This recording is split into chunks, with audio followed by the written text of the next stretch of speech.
Рекордер. Окей. Всем привет! Это первое видео беседа с великим 3D-шником. Сегодня моим первым гостем будет Том. Я с ним познакомился на конференции D2 в Австрии вот, в 2019 году. После чего мы, в принципе, вживую не виделись. Так вот, представься, и потом я озвучу вопросы и начнем беседу. Да, привет, меня зовут Том. Да, я 3D-шник. Мы познакомились с Костасом на конференции D2 в Вене. Да, и в 19-м свободном еще году. Да. Когда было классно и прикольно. Да, я занимаюсь 3D, архитектурной графикой и архитектурой, собственно. Вот. Промо-ролик, я полагаю, что к моменту, когда это будет на YouTube, я выложу где-то здесь, чтобы можно было услышать всю ту информацию, которую я бы хотел озвучить как формат этого видео. Поэтому вопросиков у меня 5, и они достаточно как бы простые, но отвечать на них придется Тому, и мне кажется, что будет много. Поэтому первый вопрос – это твой путь. Это от начала, от первого твоего рендера до сегодняшнего дня. Вопрос второй. Где можно найти твои самые ценные и любимые 3D-работы? Я их повторю, если вдруг понадобится. Как за время, как с того момента, как ты начал, улучшилось качество твоих работ? И какие были ключевые моменты? В смысле, что сыграло огромную роль в каком-то скачке качественном? Вопрос, каким был твой софт тогда и какой он сейчас в производстве визуализации? И менялась ли твоя географическая локация весь тот период, когда ты работаешь, в который ты работаешь, и насколько важно, где ты находишься, там, страна, или находишься ли ты в столице этой страны, для того, чтобы иметь клиентов по всему миру, как каждому великому 3D-шнику хотелось бы. Ну, как начался мой путь? Начнем, будем постепенно отвечать на вопросы. Да, и как начался путь? Ну, путь шел, естественно, что-то, какая-то жизнь меня к этому подводила долго, наверное, как и каждого из нас. Путь начался еще давно в детстве, когда я учился рисунку, наверное. Но так глубоко копать не будем. Ну, в общем, как именно постоянно заниматься профессионально 3D-визуализацией для архитекторов, я начал примерно в конце 2012 года. Окей, это в конце 2012 года, ну как, там был определенный период, когда я просто экспериментировал и что-то делал, кроме того, занимался еще архитектурой и строил свои проекты. Потом просто наступил момент, когда я понял, что я хочу просто освободиться. И был определенный момент, это был конец 2013 года, нет, конец 2014 года, когда я просто начал рисовать то, что мне нравится, и выкладывать в сеть на различные группы в Фейсбуке. Вот, и был определенный момент, когда я выложил один из своих любимых проектов. Первый я просто сделал виртуальный проект дома, который мне нравится, с той архитектурой, которая мне нравится, и выложил его, и проснулся, и там было несколько тысяч лайков. Ну и тогда все, собственно, и началось. И потом принцип такой сложился, что не я ищу работу, а работа ищет меня. Да. Вот он и сработал. Ко мне обратились. Первый мой заказчик хороший был, это были Hyde Architects из UK. Ну и, собственно, первый же проект увенчался успехом. Мы сделали я сделал несколько визуализаций, по-моему, это было 5 визуализаций, которые помогли им пройти в финал конкурса на Фарерских островах, по-моему, да. Ну и тогда все понеслось дальше. Дальше просто работало, все работало как вирус. Собственно, те работы, самые первые, являются моими любимыми даже. В смысле? Некоторые мои любимые работы я до сих пор не имею права выложить и показать, потому что они под NDA. Но из тех, которые я могу публиковать, да, это, пожалуй, одни из самых любимых. Окей, у тебя есть веб-сайт или где-то в другом месте можно... У меня можно найти везде. Есть веб-сайт, но я думаю, что он будет готов к концу нового месяца, к концу февраля. wsby.eu. Окей, мы это пустим текстиком. Да. А, WSBY расшифровывается как Will soon be young. Мы скоро станем молодыми. Скоро, Да. скоро станем. Вот завтра прямо станем. Да. Чем, Окей, то есть, чем старше, тем мало. если сайта пока нету, что ты говоришь везде? Назови там 3. На Behance меня можно найти как Том Буркевиц. На Инстаграме можно найти нас тоже w.s.b.y. Окей, это я пущу текстиком, не переживай. А Сейчас также на Фейсбуке еще, да, конечно. Страничка на Фейсбуке. мой маленький тогда вопросик. Facebook дает какой-то результат? Нет, Facebook, к сожалению, мертвая платформа. Первые свои 3D-шные работы я делал на MacBook Pro 13 2009 года, которому на тот момент уже было около 6 лет. Ага. И это было удовольствие. Я сделал хорошие работы. Я не задумывался о железе вообще. То есть я просто делал. Я терпеливо ждал. Терпеливо ждал по ночам. Ставил в ночь. Это сколько? Ставил рендеры в ночь, просыпался с утра, получал готовый результат и регионами иногда доводил до ума сцену. Да, то есть такое было.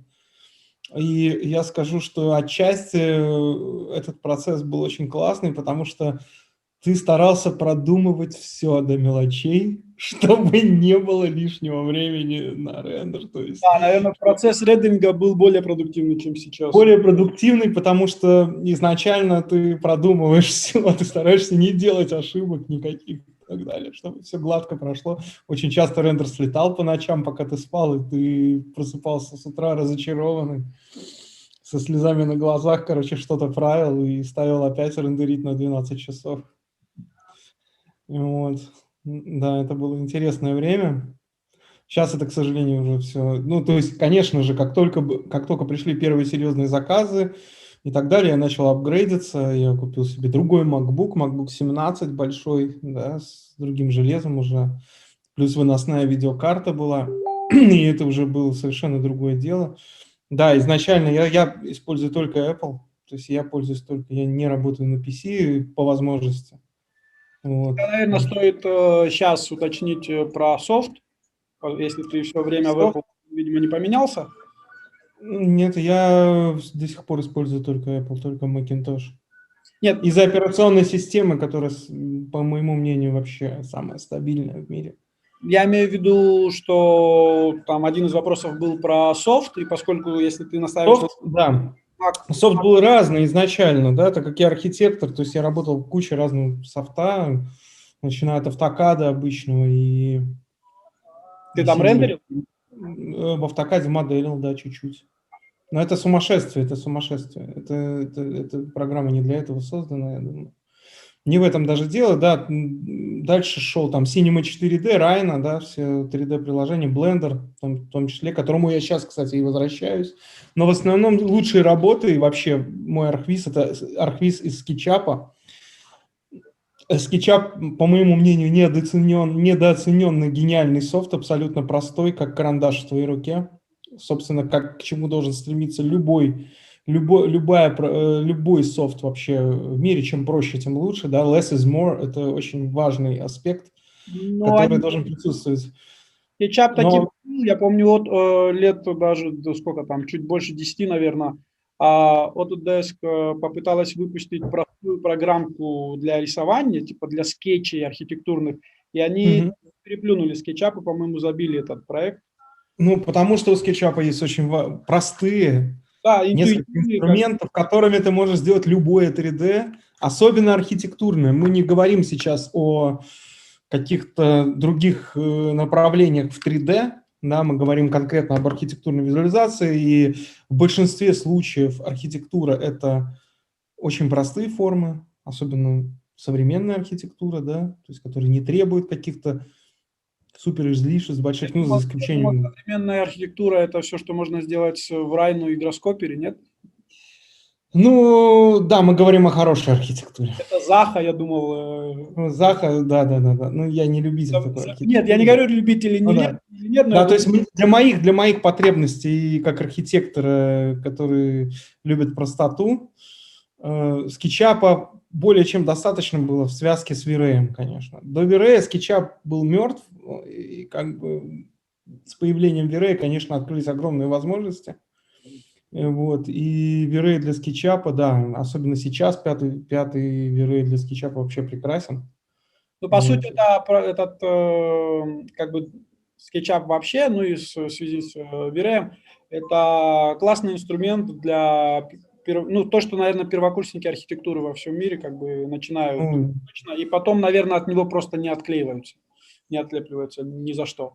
Ну, да, можно и про меня так тоже сказать, потому что я начал пользоваться скетчапом в далеком 2007-2006 году. Да, это был еще, по-моему, четвертый скетчап. Я уже сейчас точно не могу припомнить, но однозначно вот эта простота, вот честно, тем более это челлендж для меня большой, да, то есть вытаскивать из простой программы максимум, который можно вытаскивать. Судя по моим работам, вы можете убедиться в этом, что я стараюсь это делать. Конечно, очень много моих работ это сделано в смешанной технике, да, то есть это связка SketchUp, V-Ray и Photoshop. Иногда постпродакшн очень занимает 70% сцены, но иногда и 10%. То есть я делаю Full 3D в SketchUp тоже, то есть он вполне годен для этого, да. Другой вопрос в процессе самом, нужно ли это или нет. Иногда использование, допустим, техники Matte Painting, оно просто быстрее, да, то есть когда у тебя есть сроки, и заказчик от тебя хочет получить быстрый результат, иногда Matte Painting очень даже заходит. То есть у меня есть знакомые, как и у тебя, наши общие знакомые, которые стараются, вот, Full 3D, но, понимаешь, это как ставить инструмент во главу угла, вместо того, чтобы ставить результат во главу угла. Для меня результат архитектурной визуализации намного важнее инструмента, да, если у меня не будет скетчапа и не будет ничего, я нарисую это руками, как угодно. Ну, можно есть… тогда вопросик? Я с концепцией того, что… Ну, в смысле, я был из тех, которые спорили насчет программ, потом какой-то промежуток времени, потом бросил всю эту затею, как бы какая там программа лучше, и, наверное, дозрел, ну, уже долгое время, что да, каждая программка – это инструмент в любом случае. Но у меня такой вопросик, потому что ты упомянул знакомых. Я твое портфолио видел, как бы, скорее всего, где-то оно здесь уже мелькнет, когда это будет на Ютубе, либо, ну, ссылка точно будет.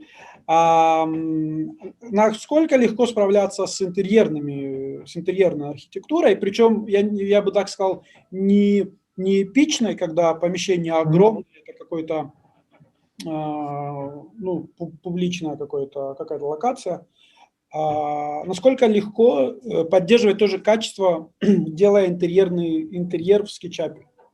Очень просто. Даже легче, потому что в основном интерьерная визуализация – это же ведь работа с библиотеками в основном.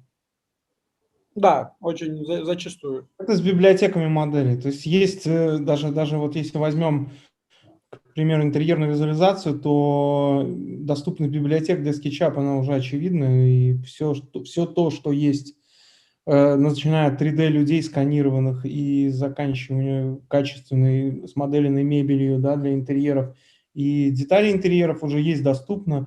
Очень много на 3D Warehouse, там есть много трэша, но есть и очень много хороших, качественных моделей. Что еще раз? Когда я заходил, когда я еще был, допустим, скажем так, это близок к скетчапу, и все еще тогда Warehouse только вышел, может быть, пару лет был, вот я только трэш помню. Я плохо помню, чтобы там была какая-то модель, которую ты... Ну, естественно, потому что они открыли это простым людям. Ну нет, вообще так... Простым людям, то есть там начали выкладывать все, от детей до... Ну да. То есть что, в чем плюс кетчапа? В том, что садится ребенок за компьютер, который никогда в нем раньше не работал, проходит 10 минут, и он начинает моделить. И он уже архитектор. Ну, по сути, да. Ну, Да. в теории, да. Теория. История про то, как проектов стало больше, и пришлось научиться делегировать, это один из важных вопросов, и доверять людям в твоей команде. Насколько я понимаю, ты не один. История про то, когда ты понял, какие именно проекты тебе по душе, и пришлось отказаться от клиентов, я здесь использую слово мудаков, но в целом от клиентов, которых не сильно хотелось. История про твой путь к Олимпу и обломы 2020 года. Ну, давай начнем вот с того, что ты вот озвучил в начале, да, вот сейчас. Да, и буду издалека ходить. Конечно, первые 3 года я работал сам, и мне было трудно доверить людям, другим, работу, которую я сам делаю, потому что мне хотелось качества, да. И это было и классно, и очень трудно, потому что это было 3 года бессонных ночей и так далее. То есть это было очень... То есть у меня мой рекорд был это 3 имиджа в день, которые я делал сам, прям просто садился как машина и работал над ними. Но в определенный момент наступил такой период, когда я начал замечать, что это начало сказываться на моей жизни. И что надо как-то... Работы говоришь. Что еще раз? Ты же когда говоришь 3 картинки в день, ты же не про 8 часов говоришь рабочих. Ну да, это было 24/7, работа постоянная, да, то есть жизни не было, да. Но я был счастлив, потому что я выкладывал свои работы, получал большие отзывы от них, получал новых заказчиков и так далее. Вот, и наступил момент, когда надо было искать уже других людей, и вот как-то получилось так, что я просто зашел на Behance и начал искать людей, которые могли бы мне помочь, и таким образом, да, сложилась та команда, которая у нас сейчас есть. У нас сейчас команда примерно 5 человек из разных концов света, с которыми мы вместе работаем. Делегировать пришлось научиться. Были и обломы, были люди, которые исчезали, взяв работу и взяв даже предоплату. Были да. и такие. Даже такие коллеги есть. Да. Это, да, такой процесс становления был. Были люди, которые отваливались, были люди, которые приходили, но сейчас уже сложившаяся команда людей, и мы до сих пор рассматриваем, конечно, еще людей, которые готовы присоединиться к нам. Самого офиса у нас нету, я просто считаю, что в 21 веке при всех возможностях коммуникации это не актуально, да, то есть так же, как и, собственно, такие вещи, как веб-сайты тоже, да, потому что веб-сайт, как бы, это такая тема, он как бы нужен чисто для престижа, не более того, но он не работает обычно, да, для привлечения. Больше социальных сетей. Обязательно должен быть, но вот это поэтому я спрашивал про Facebook. Как бы не факт, что именно он приносит тебе... Нет, в начале, как только когда я начинал, именно Facebook и приносил, потому что он был единственной такой платформой, которая поглощала в собой весь мир. И именно благодаря Facebook, в принципе, у меня все и пошло. Сейчас Facebook это уже другая, как бы, немножко тема. Да, то есть LinkedIn занял свою нишу. LinkedIn тоже специфическая платформа, там много лайков не стоит ждать.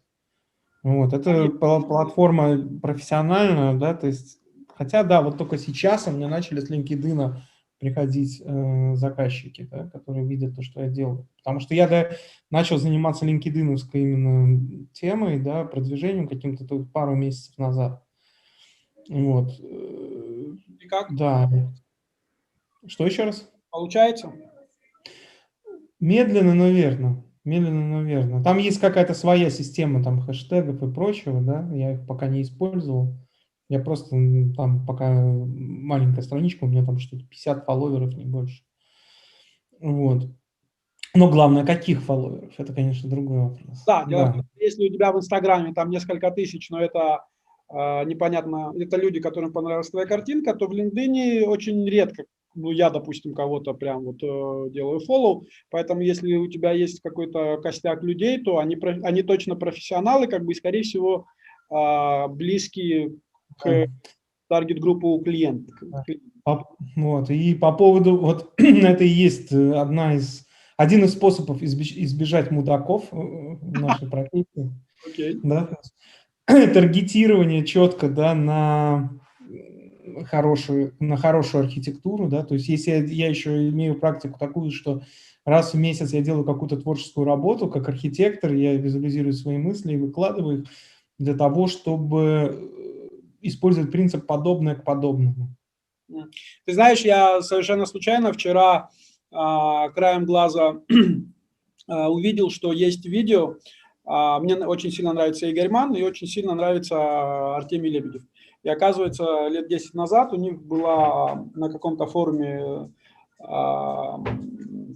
батл, назовем это так, где тема была такая: клиент – это друг, в смысле с вопросительным знаком. И я, в принципе, подозревал, что Лебедев такой достаточно бесцеремонный в некоторых вещах, но оказывается, он прям вот мудаков клиентов не любит, и если я в своей риторике, когда писал текстик для промо, насчет слова «мудак» был так скептически к нему отнесся, после видосика, который я посмотрел, там 2 видео по 10 минут, оказалось, что и Игорь Манн прав, тот, который говорит, очень культурно подходит к клиентам, но и Лебедев тоже как бы имеет мнение, которое логично, как бы. Да. Но там, наверное, уже ты можешь себе такое позволить, когда есть размах, масштаб и знаешь, что ты там, не знаю, единственный в мире и неповторимый. По собственной практике я могу так сказать, что тот принцип «подобное к подобному», да, он работает, потому что если ты стремишься работать с хорошими архитекторами, хорошие архитекторы, как правило, с ними очень приятно работать. То есть я работаю с разными архитекторами. Подчеркиваю, мы работаем только с архитекторами, мы не работаем с девелоперами. Мы работаем только с авторами проектов, потому что это интересно. Это хорошая архитектура. Мы не визуализируем плохую архитектуру, да, и поэтому и стараемся подобное к подобному идти. Что, понимаешь, плохой архитектуре 3D-шник не поможет. Ну, не поможет. Многие надеются, что поможет. Ну, они надеются, да, но не поможет. Не поможет. Ты знаешь, нужно включить в себе сноба иногда, да, и отсеивать. То есть есть архитектурное бюро, которые к нам обращались, делали запросы, но я смотрел, допустим, я думал, нет, мне не нравится то, что вы делаете, ребята. Я себе это говорил, поэтому я им отказывал просто. но ты, по сути, плохо себе представлял, как ты такую архитектуру сделаешь красивой картинкой. Ну, должно нравиться то, что тебе должно в первую очередь нравиться то, что ты делаешь. Нравится. Если тебе не нравится то, что ты делаешь, я даже не знаю, как можно вытянуть такой проект, который вот не нравится. Может, можно называть как это профессионально, непрофессионально. Мне, честно говоря, все равно, как это называют. Но я хочу визуализировать, если работаю как визуализатор, я хочу визуализировать хорошую архитектуру во всех смыслах, в которой есть и история, и замысел, и форма образования, и свет, и прочее. Да? То есть как-то так. Я с тобой солидарен, но дело в том, что комьюнити 3D-шников, оно как бы, особенно за последние там лет 10, сложилось совсем не из людей, имеющих отношение к архитектуре, к интерьер-дизайну, либо вообще к художеству. Вот иногда это очень видно. Иногда, да, когда архитектор... Даже очень часто это видно, что человек к архитектуре не имеет никакого отношения, это видно по его работам. Да, а для меня было огромным, ну, как бы для меня лично было огромным удивлением, потому что это какой-то промежуток времени, большой промежуток изначально игнорировал. Как оказалось, что красивая картинка, даже архитектурная, а это больше фотография. И вот когда мне пришло вот это осознание, нет, именно картинка. Я не говорю, какой должна быть архитектура. Я про то, что, чтобы сделать красивую картинку, нужно не просто там быть архитектором, быть художником каким-то, да, а вот именно с точки зрения фотографа видеть, понимать и делать, вот, повторять, да, скажем так, эффекты камеры, либо... Я бы не отождествлял нас с фотографами. Нет. Фотограф это просто это не коллега. То есть я бы больше художником отождествлял. Да? То есть это сразу видно. То есть человек фотограф, либо художник, либо он хочет запечатлеть момент, который уже существует, либо он хочет создать впечатление для той архитектуры, которую он визуализирует, для того, чтобы вот, да, вот как выигрываются конкурсы архитектурные и так далее, да, то есть нужно смотреть не взглядом фотографа, а взглядом художника. Вот, допустим, поэтому вот очень много 3D-шников наших коллег говорили мне, вот они очень часто вдохновляются работами каких-то фотографов, да, а я вот говорю наоборот, надо вдохновляться работами хорошей голландской живописи, landscape, да, Dutch painting 17-18 века, да, как они работают со светом, надо вот больше об этом, да, то чтобы Я, по-моему, не где-то такое просто... слышал про импрессионистов, если не ошибаюсь. Нет, импрессионизм здесь в нашей как бы узкой специализации, он здесь как бы немножко не при чем.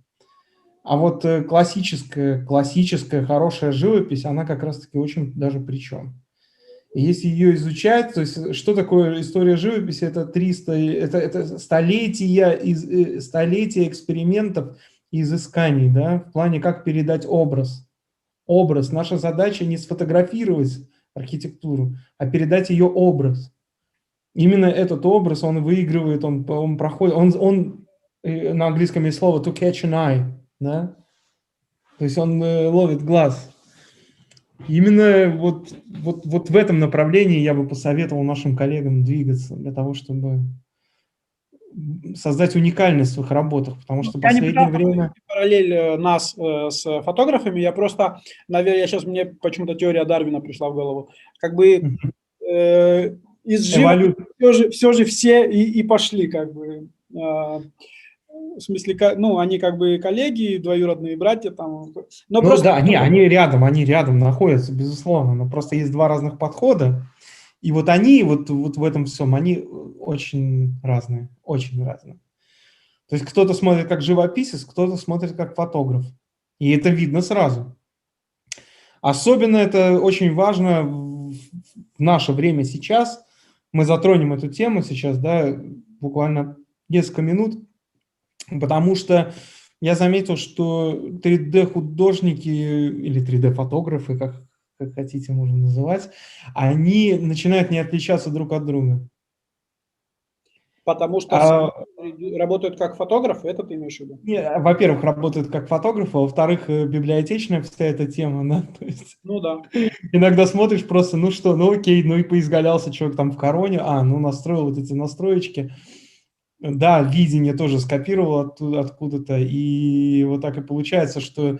А потом, допустим, на рынке вот, общаешься, допустим, с кем-то, а кто-то тебе говорит, блин, я вот стараюсь, а вот заказчиков не приходит. Для того, чтобы заказчики приходили, нужно отличаться.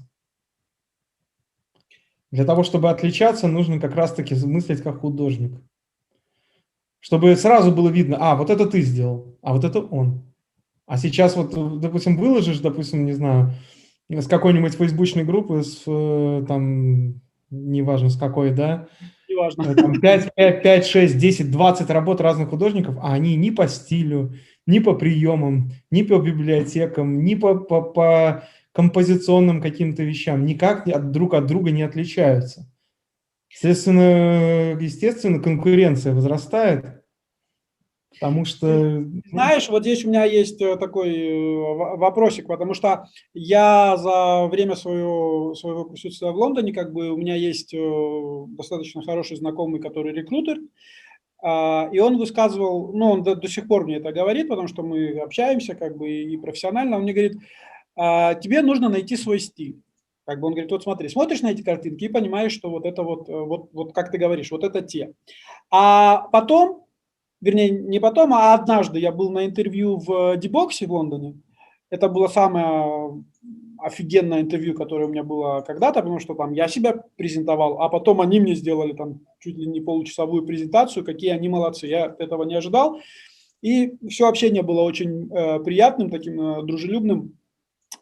И там я услышал такую фразу, что не надо иметь стиль, нужно уметь а, подстроиться под проект и сделать тот стиль, который его как бы покажет намного интересней.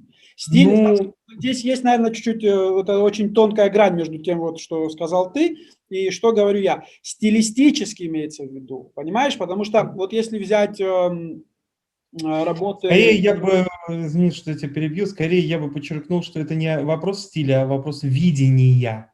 Стиль у тебя должен быть всегда твой. У тебя должно быть видение, которое подстраивается. То есть любой художник должен формировать в себе видение, иначе он просто остается инженером, знающий правильный инструментарий.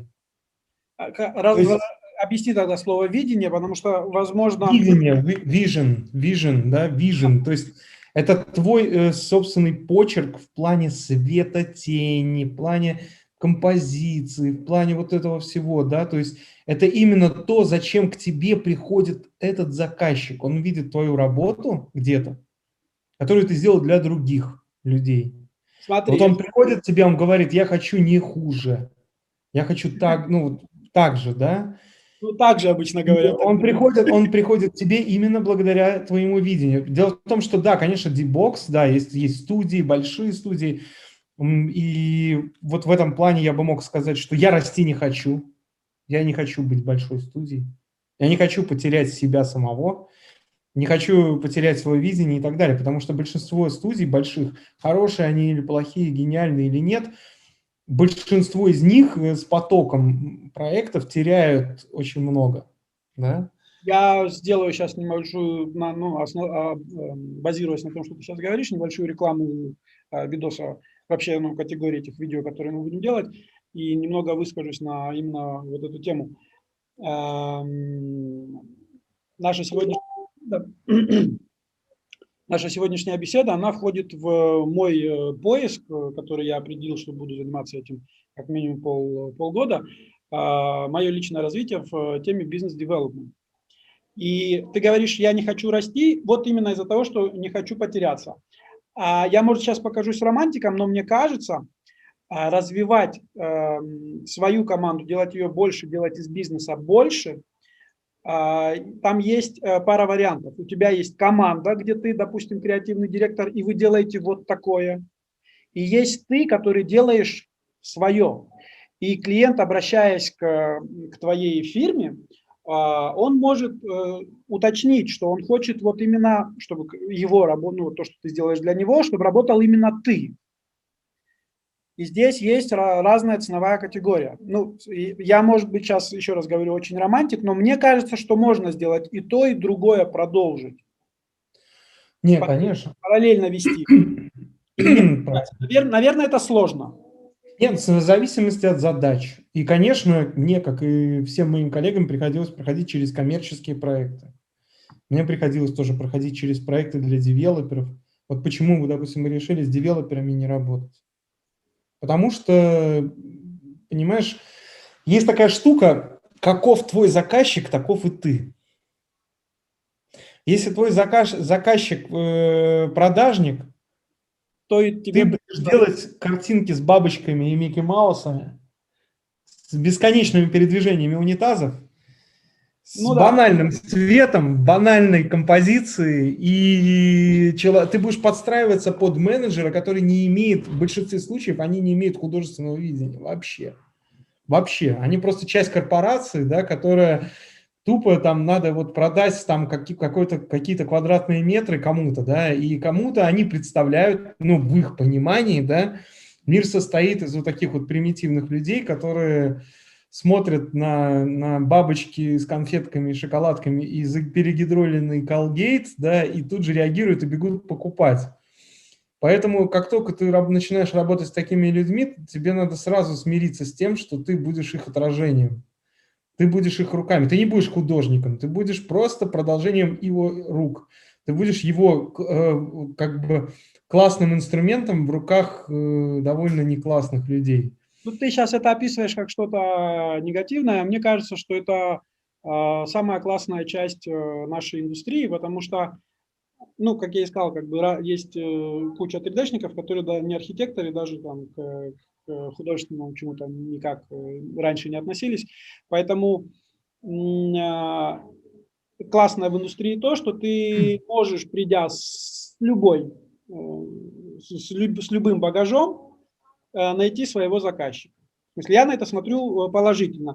Но И, перед тем, как найти заказчика, нужно найти самого себя. естественно, И вот и 3D-мир для этого, в принципе, вполне подходит. Ты можешь, это может быть отправной точкой для чего-то очень большего, то есть перерасти уже в другое. Конечно, такое есть, это зависит от каких-то личных качеств, от упорности, да, и так далее.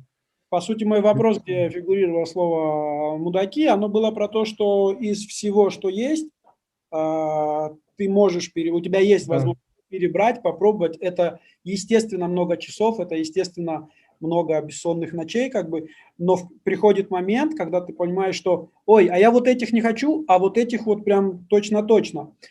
Потому что как бы каждый должен занять свою нишу там, по каким-то маркетинговым принципам. И вот это, и это разнообразие ниш, мне кажется, это то, что в индустрии классно. И еще очень важный аспект в плане борьбы с определенным контингентом людей. Люди на букву «М» встречаются как среди талантливых, так и не очень. И поэтому здесь очень важный аспект, как ты договоришься. И это очень важный аспект. Ты должен, допустим, я всегда отсылаю инструкцию workflow для своих заказчиков. Какое количество изменений мы делаем, какое количество, то есть как должен быть подготовлен материал, да. То есть, к примеру, я не принимаю никакие комменты и фидбэки, написанные от руки, ни в коем случае. О, как ты прав, как Да, да, да, да, да, да. Это один из пунктов моего workflow, да, ты, важных. ты это высылаешь в какой фазе? Вот вы... Я это в самом начале высылаю, потому что как ты поставишь условия, так весь проект и пойдет. Если ты будешь прогибаться под заказчиком, изначально не имея никакого workflow, да, и не предоставив ему информацию о том, как ты работаешь, результат может быть очень плачевным. Да, потому что есть люди, которые злоупотребляют твоим временем и думают, что ты – это инструмент в их руках, Да, часто а так. ты не инструмент. Да, ты должен отражать то, что он предоставил. То есть вот эти вот все бесконечные перестановки предметов в интерьере до посинения и до разбивания клавиатуры об стол, это нужно исключать изначально, потому что это одна из больших проблем, да, в нашей индустрии, в том, что заказчики иногда, много заказчиков не понимают сути происходящего и думают, что ты просто Ты должен, карандаш в ты их должен гениальной руке. продолжить. Я пару дней назад, на удивление себе, вот в перспективе своих последующих 6 месяцев, скачал программку Diary. В смысле, я начал, вернее, даже могу сказать, я 2 дня уже писал, поэтому как бы могу сказать, что я начал ежедневник, но ежедневник вот настроенный на мой процесс, в смысле, про вот мое изучение темы бизнес-девелопмента в Арквизе и всякого рода мысли. Так вот, вчерашним моим текстиком было то, что я наконец-то сошелся как бы на том, что у меня есть портфолио, у меня есть прайс-лист, в смысле это PDF готовый, он обработанный, он выдержанный в каком-то в определенном стиле. У меня есть презентация своей команды, и там я уточняю, что я полагаю, что то, что ты описал, это terms and conditions. По сути, ну там много можно приписать, но по сути я давно пришел к тому, что а как мне клиенту объяснить, что я вот эту херню не хочу? В смысле, вот если ты вдруг будешь делать так, давай мы изначально найдем, как мы это сделаем, потому что как мы к этому подойдем, чтобы не тратить время. И я к тому, что я и в этом с тобой согласен, и как бы я могу сказать, что этот документик я готовлю. У меня здесь, наверное, чисто с технической точки зрения вопрос. У тебя это расписано, ты это высылаешь. У меня это расписано, да. Это Да, обсуждаете. все. Да, это все расписано в PDF четко, Ну, пункту. Первый пункт, допустим, первый абзац, короче, 1.1, 1.2, 1.3, потом второй абзац, 2.1, 2.3 и так далее, да, то есть как должна быть подготовлена модель, если модели нет, то насколько качественными должны быть эскизы, чертежи, да, того, что человек видит, то есть подгонка mood, да, обязательно moodboard, да, какое освещение он хотел бы увидеть. И я стараюсь с заказчиком всегда дискутировать на эту тему, стараюсь предложить ему лучший вариант, стараюсь корректировать это, да. Допустим, сейчас у меня текущий проект, когда заказчик, довольно известный фонд одного французского актера, да, они заказали у нас какую-то работу, да, вот сейчас, и вдруг они, вот буквально позавчера, говорят, а мы полностью меняем дизайн.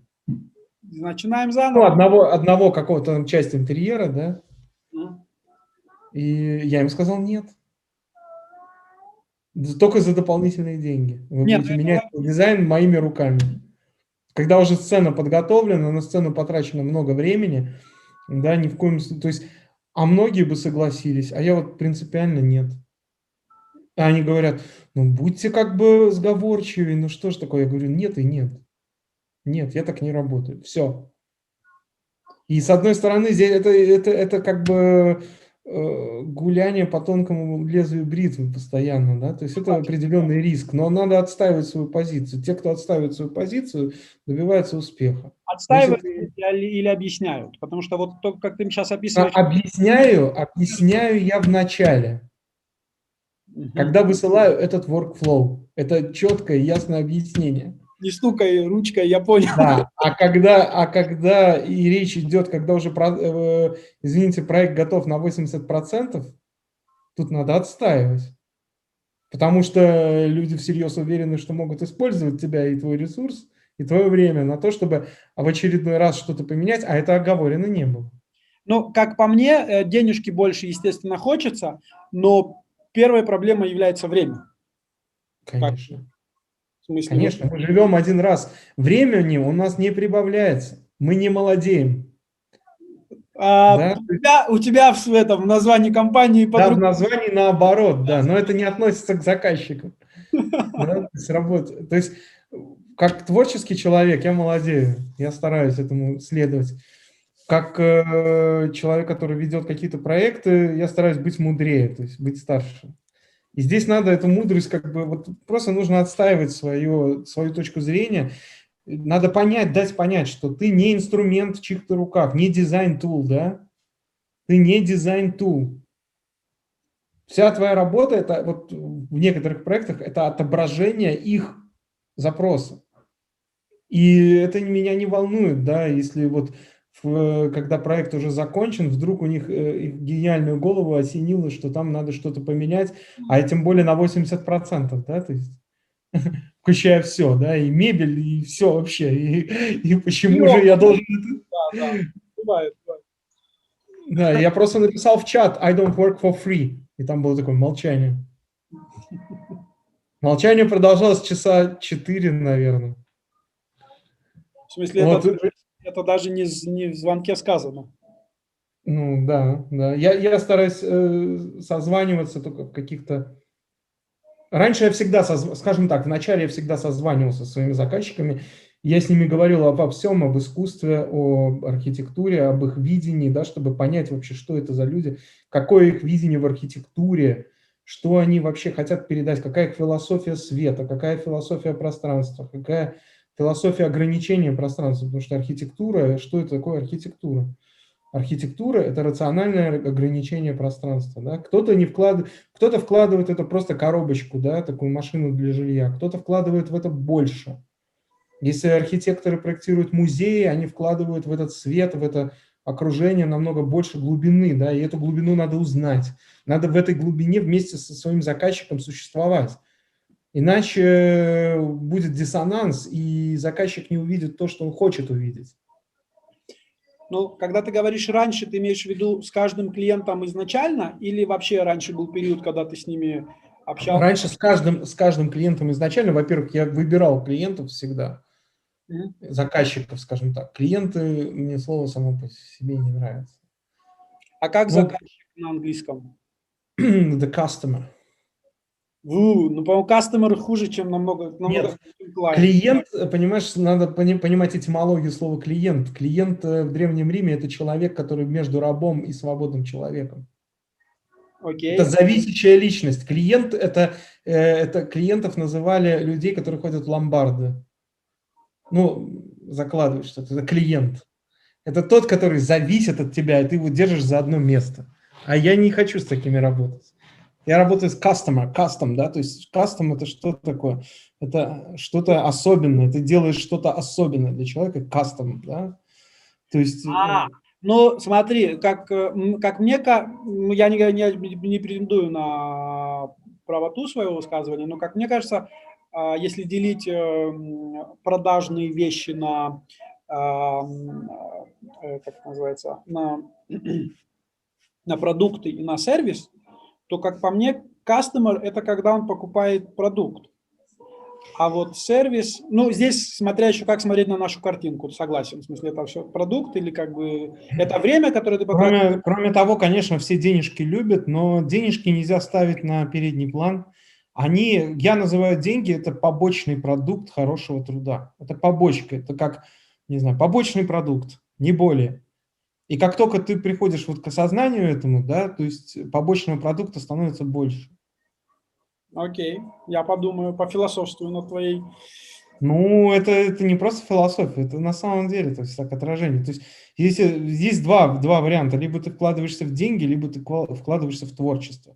Хорошее творчество всегда деньги и побочка хорошего творчества. Да? Ну, я опять же про свою тему начну описывать. Мне кажется, что если говорить про каждого из нас как фрилансера, как художника, то это, ты в этом прав. Если говорить про то, что каждому хочется еще и вырасти и иметь как бы команду, либо компанию, то там все-таки деньги. Там все-таки есть текучка, там, Конечно. Текучка, да. Это тоже уже потом происходит. Это уже потом. Вначале нужно определить для себя вот это внутреннее, вот это мото, да, что мото, твое внутреннее мото, как говорят в Дании, там, в Норвегии, вот это мото, да, что тебя мотивирует, мото, motivation, твой motivation, что это создавать красоту, это творчески продвигаться, либо как можно больше бабла заработать. То есть бабло можно штамповать вот для девелоперов там сотни и тысячи рендеров, да. Удовлетворит ли тебя это? Ну, вначале я скажу так, когда пойдет поток денег, да, а потом начнется пустота. Ну, так я же говорил, это один из моих вопросов и был, когда ты начинаешь работать на деньги, на поток, а потом отделяешь и как бы приходишь все-таки к тому, что «а я хочу вот так». У меня просто есть, я за тот период, который жил, как бы учился, жил, и мои первые профессиональные как бы шаги были в Греции.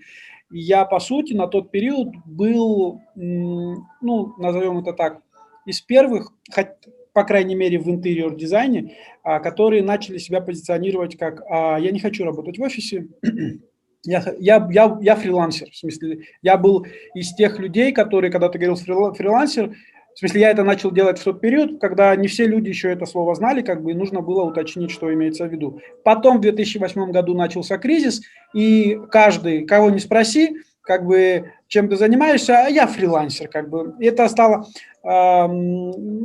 таким очень ежедневным разговором. Но я как бы настроив себя на то, что я один, я там фрилансер и все такое, за несколько лет ко мне пришло такое понимание, что чтобы расти в фрилансе, ты должен, тебя должно стать больше. В смысле, если говорить про более большие проекты, либо про больше проектов, ты один, у тебя есть лимит времени, как бы ты не можешь.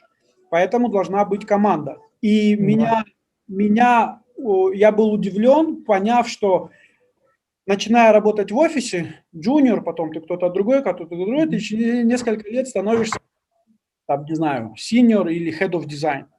И меня удивило, что, оказывается, в фрилансе ты тоже становишься head of design, но просто этот путь, он чуть-чуть другой. Он, наверное, более креативный, в нем больше вещей, как бы, которые делаются и в которых должен участвовать ты. Не так, как в офисной работе, даже если она креативна. Но это все равно путь к креслу чуть-чуть выше, в смысле, в иерархии. Ты все равно идешь туда же, по сути. Это просто мысль, я про то, что для меня это было сюрпризом. Я изначально, говоря, что я буду один, я буду фрилансер, этого не понимал. Ну, да, да, да.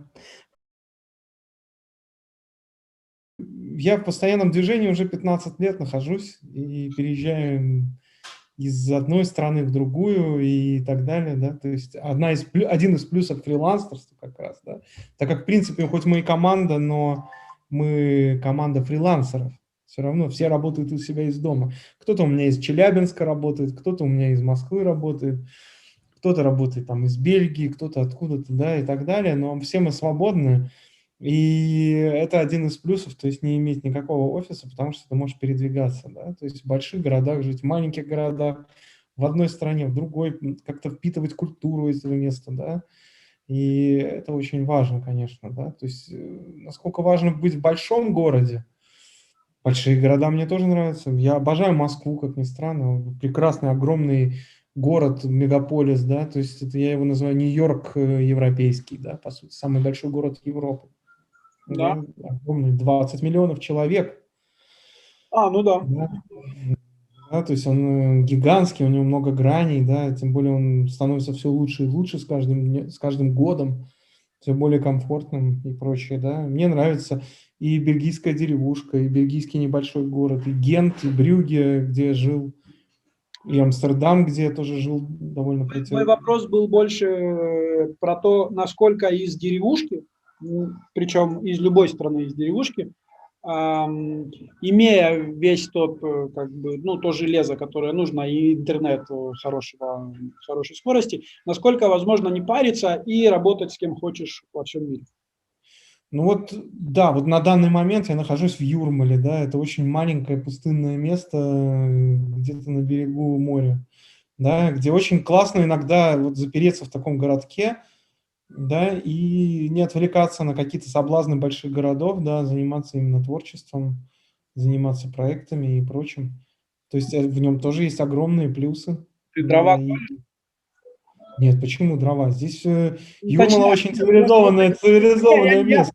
это не было намеком на то, что не цивилизованно. Я имею в виду, насколько место, в котором ты находишься, оно прям отдаленное от... Ну, Юрмала, как бы, по-моему, Не, ее... ну Юрмала, она находится рядом с Ригой, в принципе, да, рядом находится большой город со всеми его плюсами, но у тебя ощущение, что ты очень далеко.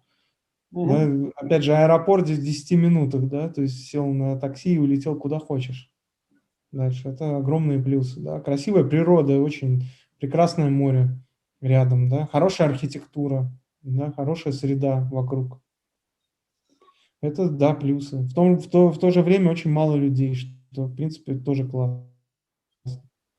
Да, в большом городе ты уже в другой ритм входишь, абсолютно, да. Ну, То есть, естественно, да, там паришься чуть-чуть по-другому. Давай мы быстренько про 2020 о, будем говорить, как здорово в 2021. 2020 год. Это год, как и у любой монеты есть две стороны. У Да, любой согласен, монеты. согласен. Вот в этом очень прям... Это очень странный год. Напоминает мне сериал «Черное зеркало». Да, да. Да, то есть это определенный сюжет, можно было снять какую-нибудь серию сезона какого-нибудь «Черного зеркала» про этот год. Начался он не очень, потому что и многие заказчики, мы как раз работали с девелоперами, было дело. И, ну, естественно, с оплатой там вышло не очень, это было начало года. Вот. И потом было 4 месяца такой пустоты, а потом все начало опять набирать, потому что мир же не хочет стоять, особенно творческие люди, такие как архитекторы и художники, они не хотят стоять на месте. Да? То есть остановка смерти подобная, надо двигаться. И началось оживление. началось оживление. Многие архитекторы ушли в конкурсы, да, международные, которые есть и которые будут наверняка, да, архитектурные. Поэтому начали нуждаться в наших услугах. Вот. Чем мы, собственно, и занимаемся, и занимались вот последние, наверное, с начала июля. В принципе, пауза была только на новогодние праздники, то есть с 24-го примерно. Окей. И сейчас начало опять оживать все, опять оживать. Я, конечно же, боялся этой паузы, но вот опять все проснулись, елочки повыкидывали, шампанское допили и пошли вперед. Вот, то есть 20-й год, ну, отчасти, слава богу, более-менее нормально. Да? Я ожидал худшего. Вот как смотришь вокруг, да, совсем неспокойно все, да, то есть многие люди, которые, то есть, потеряли работу, их очень много сейчас, это, конечно, очень грустно. Вот. Это даже не то, что грустно, это очень настораживает, да, что же дальше-то будет. Но вроде мир начинает просыпаться, ну вот. Ну, как ты думаешь, поскольку год... Я там к концу 2020 года началась вот эта вся движуха в социальных сетях, что вот сейчас он закончится, как бы, и все. Ну, а по сути было такое четкое понимание, что ну, год-то закончится, да. Просто я почему упоминаю 2020, потому что он все же закончился, все же можно поставить как бы запятую и сказать, что ну вот этот кусок. И нам очень, наверное, всем не хочется, чтобы... Это все продолжалось. Да, ну, продолжалось, да, и точно не хуже, как бы, даже если продолжалось. Так вот, Да. я надеюсь, мы все позитивны, поэтому у меня как бы вопрос, как ты смотришь на 21-й, и все равно в период зимы есть какой-то такой застой, а у нас впереди как бы через пару месяцев уже формально через чуть больше месяца весна. Как ты смотришь на 21-й с профессиональной точки зрения, в смысле, какое у тебя видение 2021 года, ну и того, что с большим теплом мы стали все активнее, все, я имею в виду по всему миру. Насколько позитивно ты настроен? Я настроен позитивно, потому что я знаю, что будут строить. А мы все зависим от этой индустрии. Строить будут, это очень хороший способ, кстати, выйти из экономических серьезных каких-то последствий кризиса, это начать большое строительство, которое, в принципе, все это осознали, и это все опять начинается в мире. Да, то есть видно, что сдвиг в этой тенденции произошел. Еще я жду, что наконец откроют границы, и можно будет опять поехать на D2 и встретиться, и погулять, пожить в Вене немножко, да, и так далее. Я уточню, есть не только D2. В прошлом году я, позапрошлом не попал, в прошлом году я очень сильно хотел попасть в Болгарию в мае на Total Chaos. И когда они отменились, и была вот эта фаза, когда мы все ждали, будет или не будет. Это, пожалуй, самый главный минус 2020 года был в том, что вот это невозможно было ездить никуда. Хотя мы прорвались как бы через границу, мы уехали как раз в разгар пандемии из России в Латвию, да, это был очень челлендж отдельный, который заслуживает отдельного разговора на эту тему. Ну, короче говоря, мы вырвались, но самая большая проблема 2020 года, и чего не хотелось бы в 2021, это вот этих вот закрытых границ, локдаунов и прочего, да, что мешает нам коммуницировать, встречаться, получать удовольствие от жизни, путешествовать и прочее, да, я считаю, что это очень важно. Вот этого я хотел бы в 2021. Договори. Да. Мы с тобой после ДИТУ в 2019 году все обсуждали, что сделаем какой-нибудь совместный проектик. Уточню, что серьезно мы опять начали это обсуждать, когда закрылись границы. Да, это тоже плюс. Я говорю, у каждого... Да, все-таки... Да, всего есть две стороны монеты, как бы, да. С одной стороны, я вот тоже больше сейчас в творчество ушел, да, и как бы стараюсь просто творить в 3D то, что я сам хочу. Вот. И сидение дома как бы этому способствует. Конечно, можно немножко двинуться умом, да, когда хочется сходить куда-то. Вот, допустим, у нас здесь полный локдаун, у нас все закрыто, ни одно кафе не работает, ни один ресторан. Ничего вообще, ничего, никуда, да, и да, но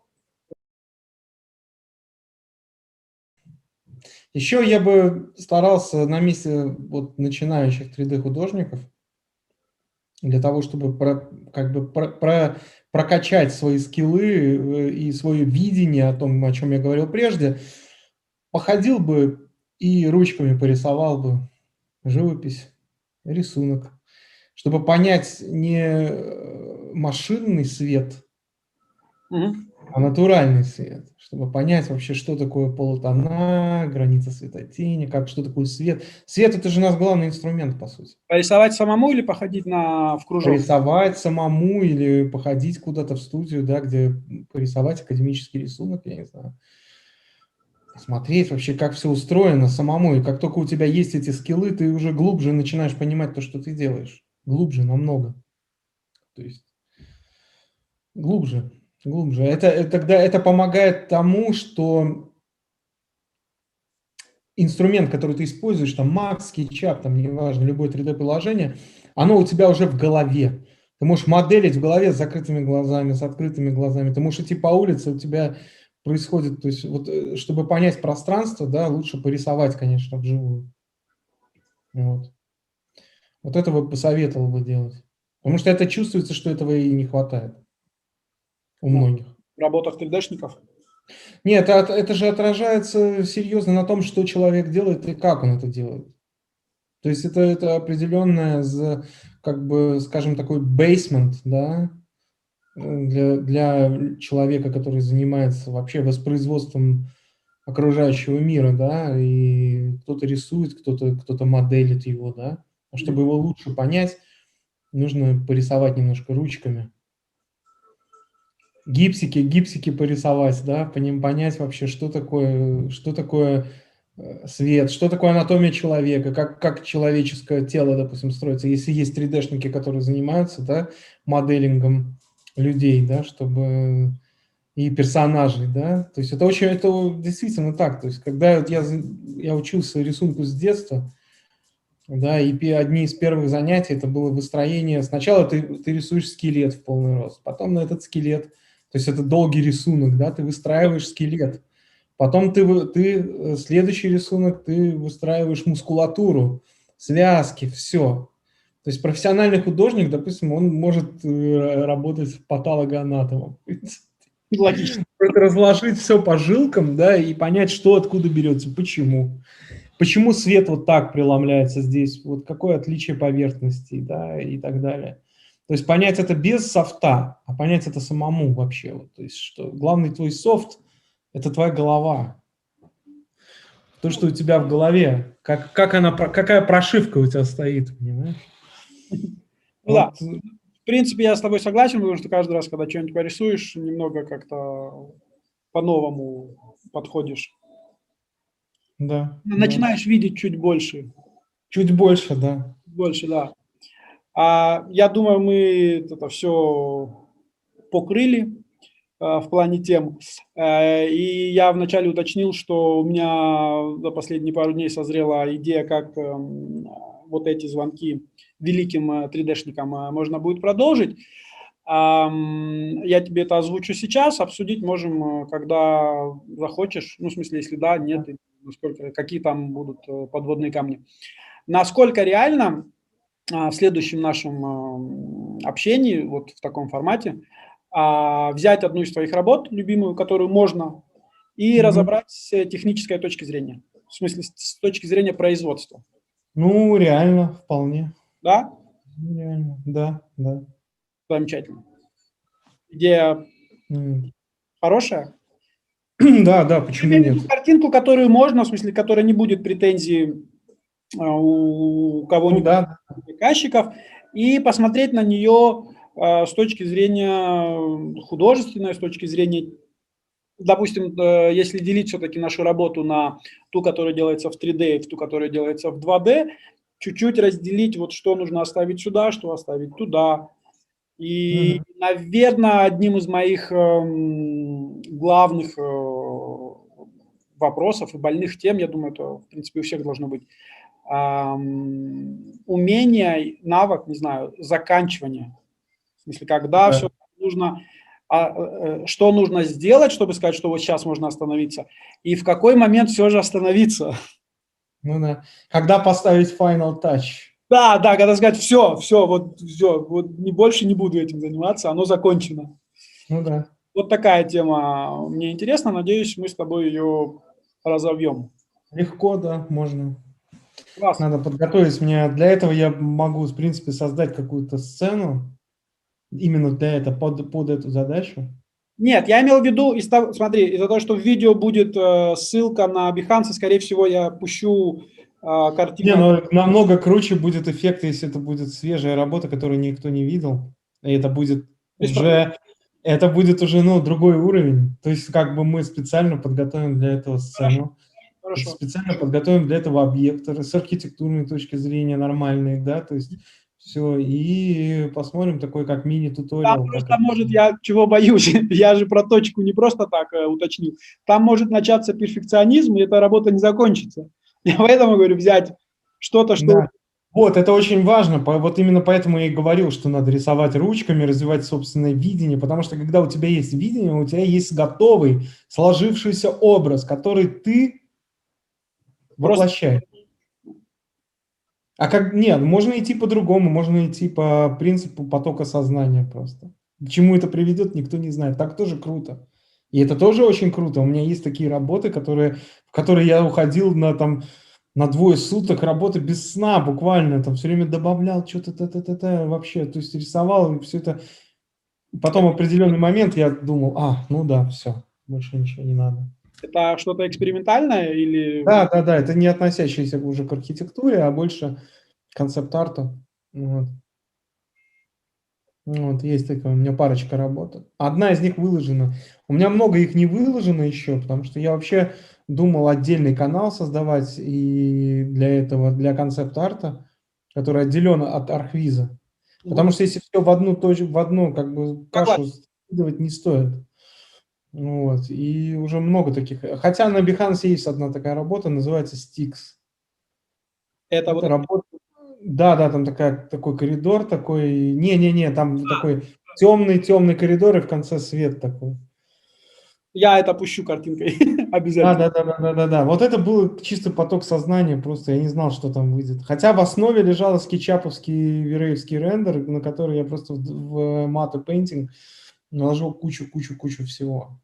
Да, то есть как бы так вот. Да, это было бы классно. Когда именно это будет, я еще пока не знаю, сейчас зависит от работы. Давай я тебе определю, когда именно, какой период я, наверное, этим... Это была первая идея, я просто ее сейчас озвучил, в смысле, концепция. Да. А к этому надо подойти, действительно обсудить, подготовиться. Это точно через пару месяцев, в смысле, не сейчас. И я надеюсь, что условия 2021 года позволят хорошо зарабатывать, но и такую вещь тоже сделать. Вот, надеюсь, приеду в гости к тебе в Грецию. В Грецию? Я в Греции не собираюсь задерживаться, но там, я надеюсь, что да. Ты собрался в UK через Грецию, да? Нет, я еду сделать паспорт и вернуться сюда. Для того, чтобы был паспорт и была возможность в UK поехать, когда нужно будет. Ну да.